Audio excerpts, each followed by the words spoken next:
Hello everyone and welcome to 3-Minute Reviews, where I review the latest shows, movies, and video games. Today, I'm going to talk about the new Netflix series Avatar: The Last Airbender, which is a live-action remake of the beloved animated series from Nickelodeon. Is it worth watching? Let's find out. First, a quick recap of the premise. Avatar: The Last Airbender is set in a world where people can manipulate one of the four elements: fire, earth, water, and air. There is also a special person called the Avatar, who can master all four elements and bring balance to the world. The story follows Aang, a 12-year-old airbender who is the reincarnated Avatar, as he travels with his friends Katara and Sokka to learn the other elements and stop the Fire Nation from conquering the world. Now I have to admit, I was a huge fan of the original animated series, which aired from 2005 to 2008. It had amazing characters, humor, action, and themes that appealed to both kids and adults.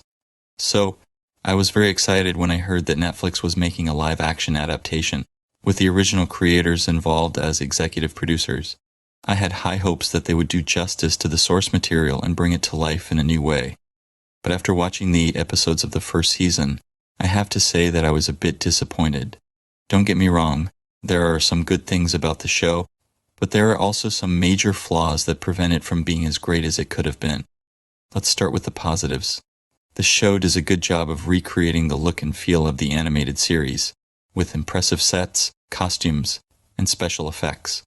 The bending scenes are especially well done, with realistic and fluid movements that showcase the different styles and techniques of each element. The show also features a diverse cast of actors, who mostly fit their roles and deliver decent performances. Some of the standout characters are Zuko, the conflicted prince of the Fire Nation, played by Dallas Liu, Aro, his wise and humorous uncle, played by Benedict Wong. The show also tries to remix some of the plots and events from the original series, to make them more suitable for a live-action format and a modern audience. For example, the show explores more of the backstory and motivations of the Fire Nation, and gives more screen time and agency to some of the female characters, such as Katara and Azula. Some of these changes work well, and add some depth and complexity to the story. Others, however, feel unnecessary or forced, and sometimes contradict or undermine the original themes and messages. And that brings me to the negatives. The biggest problem with the show is that it tries to cram too much story into too little time.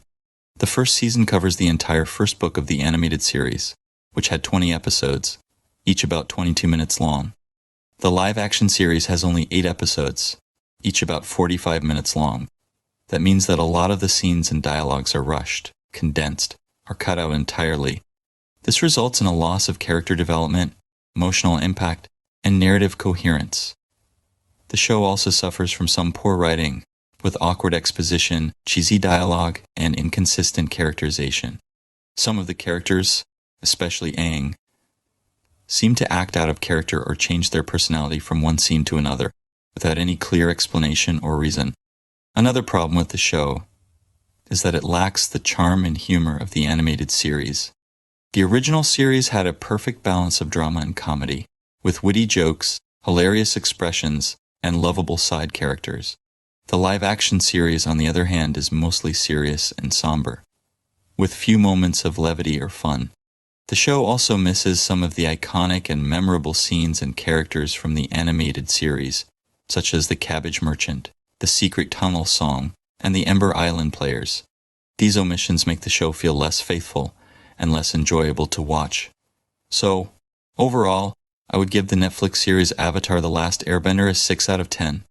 It's not a terrible show and has some redeeming qualities, but it's also not a great show, and it fails to capture the magic and spirit of the original series. If you're a fan of the animated series, you might want to check it out, but don't expect to be blown away. If you're new to the Airbender universe, you might want to watch the animated series first, and then decide if you want to give the live-action series a chance. That's it for my review of Avatar: The Last Airbender. What did you think of the show? Let me know in the comments below. And don't forget to like, share, and subscribe for more reviews. Thanks for watching, and I'll see you next time.